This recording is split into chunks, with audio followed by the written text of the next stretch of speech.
প্রত্যেক সংস্থা যাতে স্বতন্ত্রভাবে নিরপেক্ষভাবে তদন্ত করতে পারে তা দেখতে হবে, এমনই পর্যবেক্ষণ সুপ্রিম কোর্টের। কোন কেন্দ্রীয় সংস্থা কোন রাজনৈতিক দলের নির্বাচনী কাজে হস্তক্ষেপ করতে পারে না, তবে উপযুক্ত নথি নিয়ে কেউ তদন্ত করতে গেলে প্রশ্ন তোলার জায়গা থাকে না।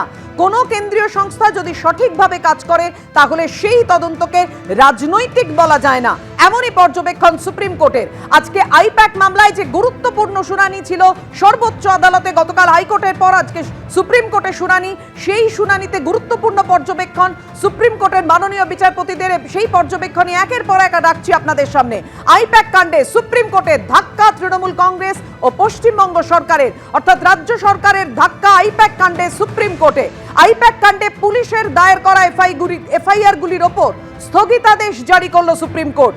এফআইআর গুলি যেগুলি জারি করেছিল পুলিশ, 4টি এফআইআর, তাতে স্থগিতাদেশ জারি করলো সুপ্রিম কোর্ট। ইডি আধিকারিকদের বিরুদ্ধে দায়ের করা পুলিশের এফআইআর গুলিতে স্থগিতাদেশ জারি সর্বোচ্চ আদালতে। ইডির দাবিতেই মান্যতা সুপ্রিম কোর্টে। 3রা ফেব্রুয়ারি পর্যন্ত যে সমস্ত নথি এবং যা যা সিসিটিভি ফুটেজ রয়েছে সেগুলি সংরক্ষণ করতে হবে, এমনই নির্দেশ দিল সুপ্রিম কোর্ট। আশেপাশের এলাকায়, অর্থাৎ এই যে আইপ্যাকের অফিসে তদন্ত করতে গিয়েছিল ইডি এবং প্রতীক জৈনের বাড়িতে, সেই সমস্ত সিসিটিভি ফুটেজ সংগ্রহ করতে হবে এবং কি কি সুপ্রিম কোর্টে পরবর্তী শুনানিতে জমা করতে হবে জানাবেন আমাদের প্রতিনিধি সৌভিক মজুমদার। সৌভিক, দেখো, প্রথমত তোমাকে বলবো যে রাজ্য পুলিশের পক্ষে এটা কিন্তু একটা বড় ধাক্কা প্রাথমিক পর্যায়ে। তার কারণ হলো ইতিমধ্যেই তারা এই ঘটনায় যে 4টি এফআইআর এখনো পর্যন্ত দায়ের করেছিলেন, সেই 4টি এফআইআরের ওপরই কিন্তু সুপ্রিম কোর্ট আজকে স্থগিতাদেশ জারি করেছে। ফলে তুমি জানো যে এই ঘটনার পরে 2টি এফআইআর দায়ের হয় শেক্সপিয়ার সরণি থানায় এবং 2টি এফআইআর দায়ের হয় বিধাননগরের ইলেকট্রনিক্স কমপ্লেক্স থানায়। ফলে ইডির আধিকারিকদের অভিযোগ ছিল তারা একটা জায়গায় তদন্তে গেলেন, তাদের সেই তদন্ত প্রক্রিয়াটাকে আটকানো হলো, তাদেরকে বাধা দেওয়া হলো, তাদের কাছ থেকে ডকুমেন্ট এবং ডিজিটাল এভিডেন্স সহ অন্যান্য যে সাক্ষ্য প্রমাণ ছিল সেগুলোকে ছিনিয়ে নেওয়া হলো, তাদের কাছ থেকে মোবাইল ফোন ছিনতাই করা হলো।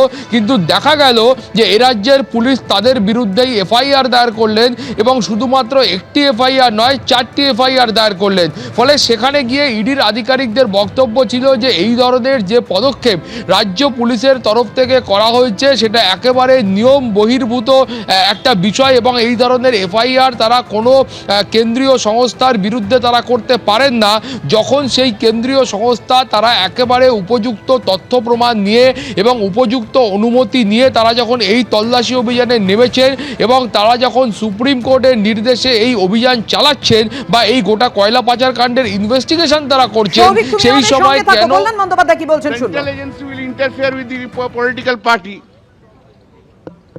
just before election? That is also not good. Correct? Similarly, if the central agency works and the state agency interferes, that is also not good. To maintaining this cooperative federalism is not the duty only of the state, it is also duty of the central government. Right? There were two parties there. You have to accept the two part. Every time, whenever in non-BJP state, before the election, ED, see, here is what they have said.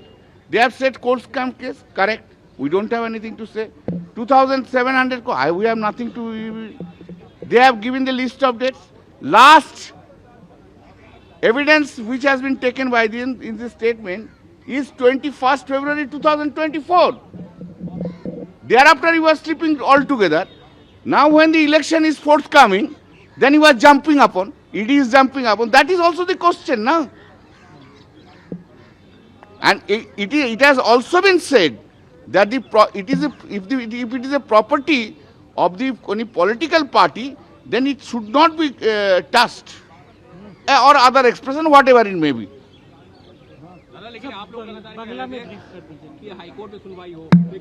No, court has said, okay, this is Supreme Court. Whatever, we are bound by the order of this. Supreme Court has not said that the High Court has no power to hear and etc. Not said.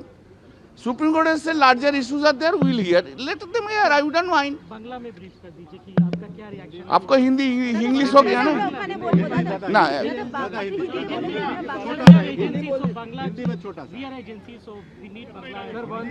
Bangla में उधर जाना होगा हमारा आज Bangla Bangla I have no objection but your Bangla your आपको Bangla counter part सब उधर है तो आपको बांग्ला के लिए उधर जाना सुनो इधर इधर सुनिए सुनिए ना इधर इधर आप लोग का बीजेपी स्टेट का है उधर का नॉन बीजेपी स्टेट का है हमको जाना होगा ना हाँ बोलिए सुनिए लिसन ये थोड़ा ये मैटर में आज जो नोटिस हुआ है और नोटिस किया है ईडी का जो रिट पिटिशन फाइल किया और उन लोग का ऑफिसर का रिट पिटिशन फाइल किया उसमें नोटिस हुआ है और उसमें जो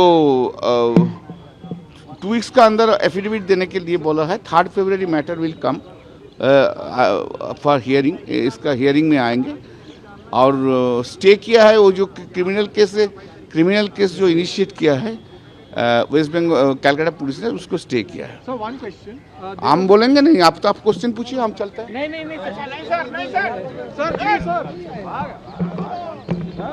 আইপ্যাক কাণ্ডে সুপ্রিম কোর্টে ধাক্কা তৃণমূল কংগ্রেস ও পশ্চিমবঙ্গ সরকারের। আইপ্যাক কাণ্ডে পুলিশের দায়ের করা এফআইআর গুলির ওপর স্থগিতাদেশ জারি করল সুপ্রিম কোর্ট। আমাদের সঙ্গে রয়েছেন আমাদের প্রতিনিধি সৌভিক মজুমদার। সৌভিক,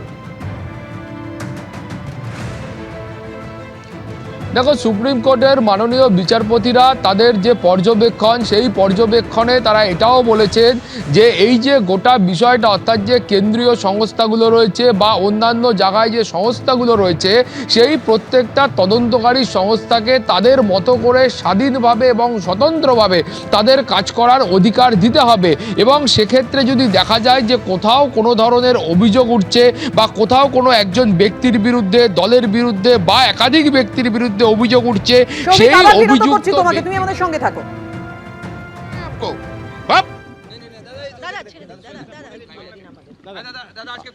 আজকে ওই কোর্টে সারাক্ষণ ধরে মামলা চললো 1 ঘন্টা 1.5 ঘন্টা 1.5 ঘন্টা দিয়ে নোটিশ ইস্যু করেছে এবং 2 সপ্তাহের মধ্যে এফিডেভিট দিতে বলেছে এবং যে সমস্ত কেসগুলো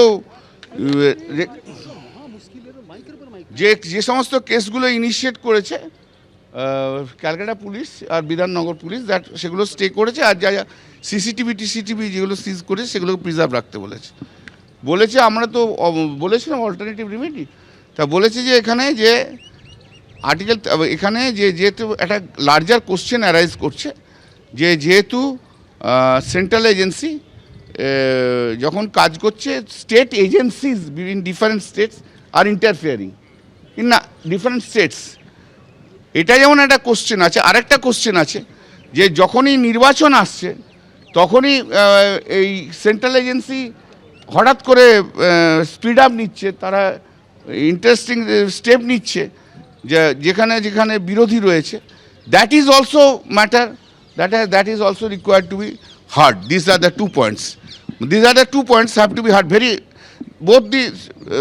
both the 2 questions their questions are also framed and our issues are also framed যে ইলেকশন এলেই কেন এত তৎপরতা হবে সেটা কেন হবে 2-3টে কোশ্চেন এরকম এটাকে দিয়েছে অতএব এই যে বললাম 3 ফেব্রুয়ারি ম্যাটার আসবে তখন শোনানো হবে অনেকে বলছেন এটাতে নাকি রাজ্য সরকারের পরাজয় বা ধাক্কা এটা দেখুন ধাক্কা পরাজয় যার পারসেপশনে যাবে সে করুক আমার কোনো তো অসুবিধা নেই আমার মনে হয়েছে আপনি সুন্দর আপনাকে সুন্দর বলুন আমার মনে হয়েছে ধরুন মশাই আপনি বাজে দেখতে এটা আমার পারসেপশনের ওপর আপনার তাতে দোষ নেই তো আপনি হয়তো সত্যি ভালো লোক আমরা ধর বাজে লোক ওই দেখতো কারণ খারাপ লোক কানে একটা কি গুজে ঘুরে বেড়াচ্ছে মস্তানদের মতো এটা আমি বলতেই পারি হার্ড এ পারসেপশন হাইকোর্টের শুনানিটা হবে না এখন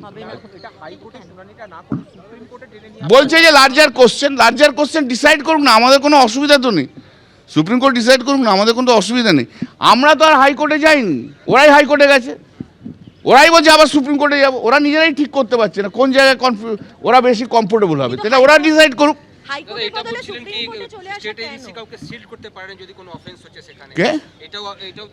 হ্যাঁ বললাম তো ওটা তো কথাটা বললাম সেটা সিল করে না স্টেট এজেন্সি ইন্টারফেয়ার করতে পারে না সেন্ট্রাল এজেন্সি যখন কাজ করছে স্টেট এজেন্সি ইন্টারফেয়ার করতে পারে কারেক্ট আবার অ্যাট দি সেম টাইম এটাও বললো তো যে এই যে পলিটিক্যাল যখন ইলেকশন আসছে তখন এই এজেন্সিগুলো হঠাৎ করে তৎপরতা শুরু করছে, সেটাও করতে পারে না। দাদা, হাইকোর্টের বদলে সুপ্রিম কোর্টে কেন এত শুনানি করতে চাইছে এনফোর্সমেন্ট? দেখো, পাওয়ারটা দুটো জায়গাতে আছে, 220 ওখানেও আছে, আর্টিকেল 32 এখানে আছে। ওরা ওখানে গিয়েছিল, ওখানে শুনেছে, ওরা এখানে এসছে, জজ স্যাররা মনে করছে ওদের শুনবো, ওরা যা মনে করে সেখানে হবে। কেন্দ্রীয় সরকার মনে করছে এখানটা ভালো হবে ওদের জন্য, সেই জন্য এসছে। দাদা, ডিজি ঠিক আছে, এবং আইপিএস দের ওদের হঠাৎ মনে হয়েছে দে আর মোর কমফোর্টেবল, তাই জন্য আবার এসছে। এবিপি আনন্দ এগিয়ে থাকে, এগিয়ে রাখে।